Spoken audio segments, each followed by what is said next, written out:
السلام علیکم، کیسے ہیں آپ سب؟ امید کرتا ہوں خیریت عافیت سے ہوں گے۔ آپ لوگ دیکھ رہے ہیں میرا یوٹیوب چینل سمیلہ محمود کے نام سے۔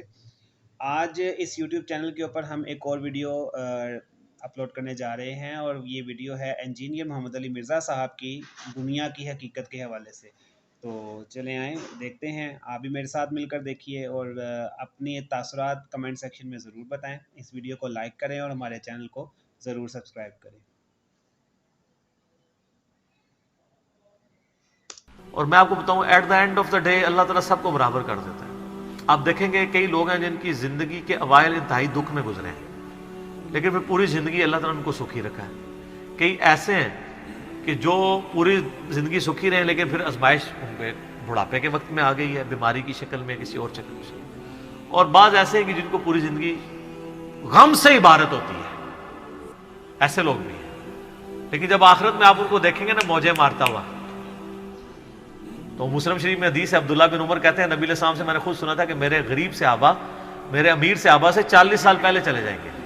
ظاہر ہے قیامت کا دن 50,000 سال کا دن ہے، اس میں 40 سال تو کچھ بھی نہیں ہے، وہ 40 سال پہلے جنت میں چلے جائیں گے۔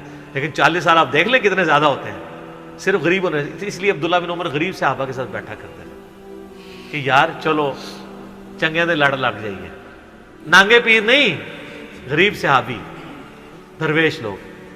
تو مال فتنہ ہے، اس حوالے سے بخاری مسلم میں حدیث ہے، نبی علیہ السلام نے فرمایا کہ ابن آدم کہتا ہے میرا مال میرا مال میرا مال، حالانکہ تیرا مال تو وہ ہے جو تو نے کھا لیا یا پہن کر بوسیدہ کر لیا یا اللہ کی راہ میں خرچ کر کے آخرت کے لیے ذخیرہ کر لیا، باقی تو تیرے ورثہ کا مال ہے۔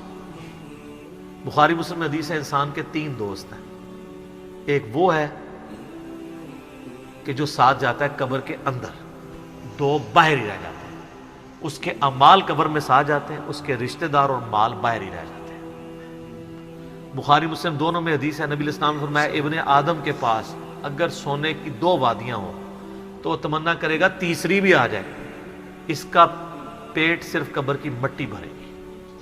بخاری مسلم دونوں میں حدیث ہے، یہ نہ سمجھیے گا یہ بزرگوں والا ہے، یہ واقعی بخاری مسلم دونوں میں حدیثیں ہوتی ہیں جو میں بیان کر رہا ہوتا ہوں، پوری ذمہ داری سے کر رہا ہوتا ہوں کہ اے اللہ محمد اور آل محمد کو بس اتنا ہی رزق دینا کہ ان کی روح اور جسم کا رشتہ برقرار رہے۔ بخاری اور مسلم دونوں میں حدیث ہے، اما عائشہ کہتی ہیں کہ نبی علیہ السلام کی وفات تک ہماری حالت تھی، بعض اوقات 1 مہینہ، بعض اوقات 2، بعض اوقات 3 مہینے تک ہمارے گھر میں چولہا نہیں جلتا تھا، 2 کالی چیزوں پہ، کھجور اور پانی پہ گزارا ہوتا تھا، وہ بھی کوئی ٹنو ٹن نہیں، 2 کھجوریں صبح 2 شام، اور 1 میٹھا پانی کا پیالہ صبح اور 1 شام۔ حالانکہ خیبر کے بعد وسعت مل گئی تھی، نبی علیہ السلام نے فقط اڈاپٹ کیا ہوتا۔ بخاری مسلم دونوں میں حدیث ہے، جب نبی علیہ السلام نے ایلا کیا تھا 1 مہینے کے لیے اپنی بیویوں سے ناراض ہو کے چھت پہ شفٹ ہو گئے تھے، جو حضرت عمر ان کو ملنے گئے تھے، آپ کے جسم مبارک پہ چٹائی کے نشان تھے، تو حضرت عمر رو پڑے، یا رسول اللہ کیسر و کسرا تو دنیا کے مزے لوٹ رہے ہیں اور آپ اللہ کے رسول ہو کے یہ حالت آپ کی۔ آپ فرمایا کہ اے عمر کیا تم اس بات پہ راضی نہیں ہو کہ کیسر و کسرا دنیا کے مزے لوٹے اور ہم آخرت کی سعادت؟ اے عمر کیا دنیا کی حقیقت ابھی بھی تجھ پہ نہیں کھلی؟ سر نبی علیہ السلام سے اتنے سخت جملے جس عمر نے سنے ہوئے تھے نا، وہی عمر اس قابل تھا کہ اس کے دور میں رومن اور پرشین امپائر گرتی اور 1 ٹکا آرام کا کسی کو نہ کھانے دیتا، ٹنڈ کے رکھا ہوا تھا۔ حضرت عمر کے بعد کیا ہوا ہے؟ مینجمنٹ کمزور ہو گئی ہے، وظیفوں پہ لوگ لگ گئے، تھیندے تھیندے ٹھیک ہے۔ اسی لیے کہا جاتا ہے ابو بکر اور عمر کی خلافتیں خلافتیں محفوظہ ہیں اور عثمان و علی کی خلافتیں مفتونہ ہیں، اس لیے نہیں کہ وہ خلفاء برے تھے، اس لیے کہ اس میں فتنے کا دور تھا، وہ اسپیشل پروٹیکشن تھا۔ بخاری مسلم میں حدیث ہے میری امت اور فتنوں کے درمیان دروازہ عمر ہے، جب یہ دروازہ توڑ دیا جائے گا فتنے شروع ہو جائیں گے۔ وہ فتنے کیا شروع ہوئے؟ دنیا کی محبت،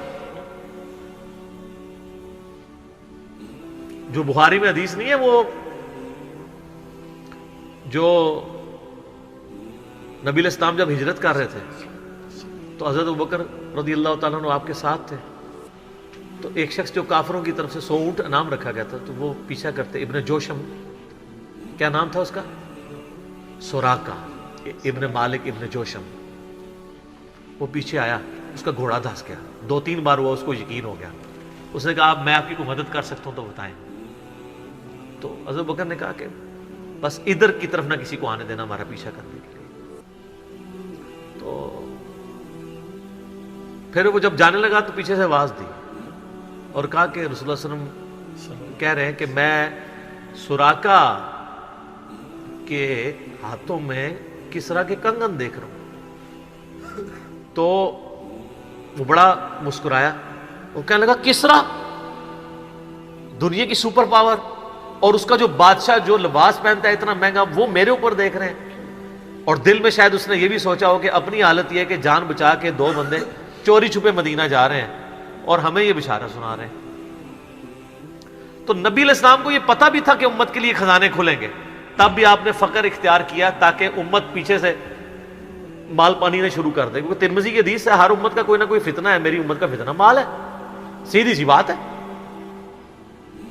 اور پھر حضرت عمر کے دور میں پھر کسرا کا جب لباس آیا تو وہ کہا سراقہ کدھر ہے, پہنایا اور کہا چل کے بتاؤ. جب چلے تو پھر کہا لا دے. اس نے کہا میں مالک ہوں. ان کا نہیں, نبی علیہ السلام نے صرف اس کا کہا تھا یہ مسلمانوں کا مال ہے, بیت المال میں جمع ہوگا, تو ملکیت نہیں اس کی حاصل کر سکتا, یہ ایونلی ڈسٹریبیوٹ ہوگا. تو سر, اور اس کے بعد پھر حضرت عمر رو پڑے. یہ سارا انہوں نے فلمایا عمر سیریز کے اندر. تو صاحب نے کہا آپ کیوں رو رہے ہیں؟ انہوں نے کہا کہ رسول اللہ مجھ سے بڑھ کر اللہ کو عزیز تھے, لیکن ان کی زندگی فقر میں گزری, اللہ نے یہ خزانے ان کو نہیں دیے. اور حضرت ابوبکر مجھ سے بڑھ کر اللہ کو عزیز تھے, ان کے دور میں یہ نہیں آئے. اس آزمائش میں اللہ نے مجھے ڈالا ہے اور میں ڈرتا ہوں کہ میرا کیا بنے گا. اسی لیے بخاری مسلم میں آتا ہے نا, جب ان کو زخم لگا اور لوگ نا امید ہو گئے تو پھر لوگ آ کے ان کی فائنل زیارت کر رہے تھے, کیونکہ کھاتے پیتے تھے تو وہ میدا کٹا ہوا تھا, نکل جاتا تھا. اسی حالت میں بخاری میں آتا ہے ایک نوجوان آیا, اس کا تہمت ٹخنوں سے نیچے لٹک رہا تھا. جب وہ جان لگا تو بیماری کی حالت میں حضرت عمر کہہ رہے ہیں لڑکے اس کو تہمت کو ٹخنوں سے اونچا کر, اس سے تیرے کپڑے بھی پاک رہیں گے اور یہ سنت بھی ہے. یہاں ہم لوگوں کو کہتے ہیں شلواریں یار نیچے روبڑ رہی ہیں. حضرت عمر نزا کے عالم میں بھی ٹخنوں سے اوپر شلوار کر. حضرت عمر وہابی نہیں سن سر, وہ صحابی سن, ان کو پتہ تھا یہ سنت ہے. اور نزا کے عالم میں تہمت اوپر کروا رہے ہیں, یہ بخاری کے الفاظ ہیں. اور وہاں پہ آ کے صحابہ کرام کہہ رہے ہیں کہ اللہ تعالیٰ عمر پر رحم فرمائے, اے امیر المومنین آپ کی وجہ سے اللہ نے مسلمانوں کو اتنی فتوحات دیں, رومن امپائر گری, قادسیہ یرموک مسلمانوں کو فتوحات ملی, امید ہے اللہ تعالیٰ آپ کے لیے بہت اجر رکھے گا. انہوں نے کہا کہ مجھے اللہ تعالیٰ میری ان خدمات کے عوض اگر برابر بھی چھوڑ دے کہ میرے گناہ اور نیکیاں برابر ہو جائیں تو واللہ میں کامیاب ہو گیا, میں اللہ سے اتنا ڈرتا ہوں. یہ انہوں نے کوئی ایکٹنگ نہیں کی, نہ یہ میں کہوں گا کہ ان کی عاجزی تھی, یہ ریالٹی تھی. جس کو خدا کا تعارف ہے وہ واقعی جانتا ہے کہ اللہ بڑا ڈاڈا ہے. حضرت ابوبکر نے جب مشورے کے بعد حضرت عمر کو نامزد کیا تھا تو آپ کو پتہ ہے حضرت عمر کو کیا نصیحت کی تھی؟ کیا ہے عمر, ایک ہی نصیحت انہوں نے کی, ان کا اتق اللہ یا عمر. وہ عمر سیریز میں فلمایا انہوں نے, اللہ سے ڈرنا. اور جب تو جنتیوں کی طرف دیکھے نا تو دعا کرنا کہ اللہ تجھے اس میں شامل کرتا ہے, اور جب تو دوستیوں کی طرف دیکھنا تو ڈرنا ایسے کہ کہیں تو ان میں شامل نہ ہو. انہوں نے نہیں کہا میں عشرہ مبشرہ ہوں, میں جس راستے پہ چلوں شیطان بھاگ جاتا ہے, یہ آپ مجھے کیا باتیں بتا رہے ہیں. ان کو پتا تھا کہ اللہ تعالیٰ کی صفت بے نیازی بھی تو ہے نا سر, آپ کو نہیں پتا. وہ تو پیغمبروں کے اوپر عطا فرما دیتا ہے. یونس علیہ السلام تو پیغمبر تھے, اور اتنا غصہ کہ سورہ صافات میں ہے کہ یونس اگر مچھلی کے پیٹ میں ہمیں نہ پکارتا تو پھر اسی دن نکالا جاتا جس دن مردے اپنی قبروں سے نکالے جائیں گے. یار اتنا غصہ کیا کر دیا, کوئی بندے مار دیے یونس نے. آپ یوٹیوب میں کلپ دیکھیں یونس علیہ السلام کا واقعہ تو آپ کو پتہ چلے گا. سر اللہ اپنے معاملات میں بہت سخت ہے. اللہ وہ نہیں ہے جس کا تعارف آپ کو کروایا گیا. پچھلے دنوں بھی وہ ہمیں ایک لیٹر کہیں کسی نے بھیجا تو پھر ہم نے ان کو بھیجا کہ آپ میرا کلپ دیکھیں, اللہ کی رحمت سے دھوکہ, اور انجینئر محمد علی مرزا صاحب لکھے. تو اس میں وہ کہہ رہے تھے, وہ تارج می صاحب کہتے ہیں کہ آج کل کے مبلغین نے لوگوں سے ان کا رب بھی چھین لیا اور ان کو ڈراتے رہتے ہیں. سر کیوں نہ ڈرائیں اللہ کے بندو, قرآن کا ڈومیننٹ پورشن ہے ہی تذکیر ہے, بلکہ قرآن کا تعارف ہی تذکیر ہے, نصیحت ہے, ڈر سنانا ہے, ڈر سنانا. وَأُوحِيَ إِلَيَّ هَذَا الْقُرْآنُ لِأُنذِرَكُم بِهِ وَمَن بَلَغَ.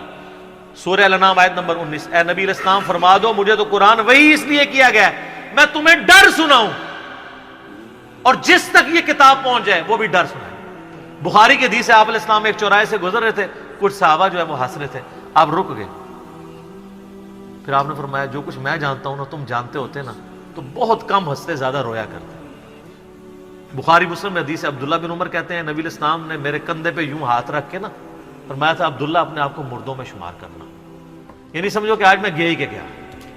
سر جب یہ تلوار کسی کے سر پہ لٹک رہی ہو نا پھر اس کا قبلہ سیدھا رہتا ہے, ادروائز وہ یتیموں کا مال بھی ہڑپ کرے گا, بہنوں کی جائیداد پہ بھی قبضہ کرے گا, اور وہ ماں باپ بھی جو اپنی زندگی میں بیٹوں کو سب کچھ دے کے چلے جاتے ہیں اور بیٹیوں کو محروم کرتے ہیں. ہمارے پاس تو لوگ آتے ہیں ہم ان کو کہتے ہیں تمہارے ماں باپ دوزخ میں جل رہے ہوں گے, اب بھی ٹائم ہے کہ ان کی وصیت بدل دو. قرآن میں بھی ہے کہ اگر کوئی غلط وصیت کر کے جاتا ہے وصیت بدلو, اس کو عذاب سے بچاؤ. تو کئی لوگ ہیں میں نے دیکھا ہے ملینز آف روپیز انہوں نے ماں باپ کے مرنے کے بعد ان کے نام پہ ہوئے اپنی بہنوں کو واپس کیے ہیں کہ چلو یار ہمارے ماں باپ دوزخ میں جانے سے بچتے ہیں.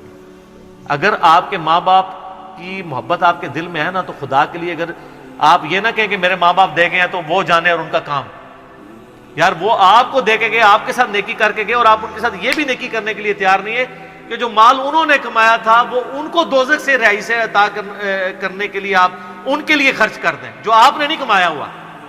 تو کتنے بڑے ناہنجار اولاد ہیں آپ. سنن ابن ماجہ کی حدیث ہے تو اور تیرا مال تیرے باپ کا ہے, بہت بڑی بات ہے. ماں باپ بغیر اجازت کے بھی اپنے اولاد کے مال میں سے لے سکتے ہیں, یہ ذہن میں رکھیے گا, بڑا حق ہے. اور آپ لوگ یہ کام کر رہے ہیں اور جو ماں باپ کر رہے ہیں خدا کے لیے ان کے پاؤں پکڑنے پڑتے ہیں, پاؤں پکڑے ان کو کہیں کہ خدا کے لیے بہنوں کو اس طرح نہ کیا کریں. او جی ان کو وہ جناب وہ جیز دے دیا تھا, وہ جیز تو زندگی میں دیا, وہ گفٹ ہے.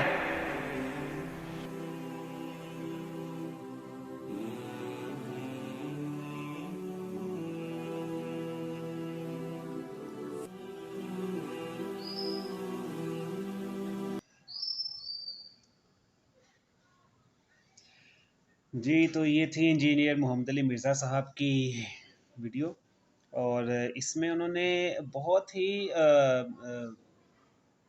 ٹھیک باتیں بتائی ہیں. اور آج کا نوجوان طبقہ زیادہ انجینئر صاحب کو سن بھی اسی وجہ سے رہا ہے کہ ان کی باتیں سیدھی دل پہ اثر کرتی ہیں نوجوان طبقے کے, جس کی وجہ سے آپ نے دیکھا ہوگا کہ یوتھ کے اندر انجینئر محمد علی مرزا صاحب کو لے کے کافی کریز ہے. آج کی جو نوجوان نسل ہے وہ ان کو بہت زیادہ فالو کر رہی ہے. اس کی مین وجہ یہی ہے کہ یہ جس انداز سے بات کو ایکسپلین کرتے ہیں, بات بتاتے ہیں, وہ ڈائریکٹ انسان کے دل پہ جا کے اثر کرتی. کچھ باتیں انہوں نے جو بتائی ہیں جیسے کہ سٹارٹ میں انہوں نے بتایا کہ کچھ لوگوں کی زندگیوں میں سٹارٹنگ میں آسانیاں آ جاتی ہیں, کچھ لوگوں کی زندگیوں میں مڈ آف دا لائف جا کے آسانیاں آتی ہیں, اور کچھ لوگوں کی زندگیوں میں بالکل لاسٹ آف دا لائف جو لاسٹ پارٹ ہوتا ہے اس میں جا کے ان کی زندگی آسان ہوتی ہے. اور اس کے بعد کچھ لوگ ایسے ہوتے ہیں جن کی زندگی جو ساری زندگی صرف دکھوں میں ہی گزار دیتے ہیں, دکھ سے عبارت زندگی ہوتی ہے جن کی. تو ہر حال میں اللہ کا شکر ادا کرنا چاہیے. اس کے بعد اور بہت سی باتیں جو حضرت عمر رضی اللہ تعالی عنہ کی جو انہوں نے واقعہ بتایا کہ انتہائی سخت خرابی طبیعت کے اندر بھی وہ ایک نوجوان کو نصیحت کر رہے ہیں کہ وہ اپنی تہمت کو ٹخنوں سے اوپر رکھے. اور دین کے معاملے میں حضرت عمر رضی اللہ عنہ جو ہیں وہ ایک بہت ہی اسٹرانگ اور بہت ہی اسٹرکٹ مینجمنٹ رکھنے والے خلیفہ تھے ہمارے. اور یہ بات بالکل ٹھیک ہے کہ ان کے دور کے بعد جو خلافت کے معاملہ تھے ان میں بہت تیزی سے بگاڑ آنے شروع ہو گئے تھے. حضرت عثمان کی خلافت میں بہت زیادہ بگاڑ پیدا ہو گیا تھا. یہ ایک کسی الگ ویڈیو میں اس کے بارے میں بھی سنیں گے انشاءاللہ. باقی کمنٹ سیکشن میں بتائیں کہ آپ کو یہ ویڈیو کیسی لگی, اور لائک ضرور کریں اور اس چینل کو سبسکرائب بھی ضرور کر دیں. Thank you very much. اللہ حافظ.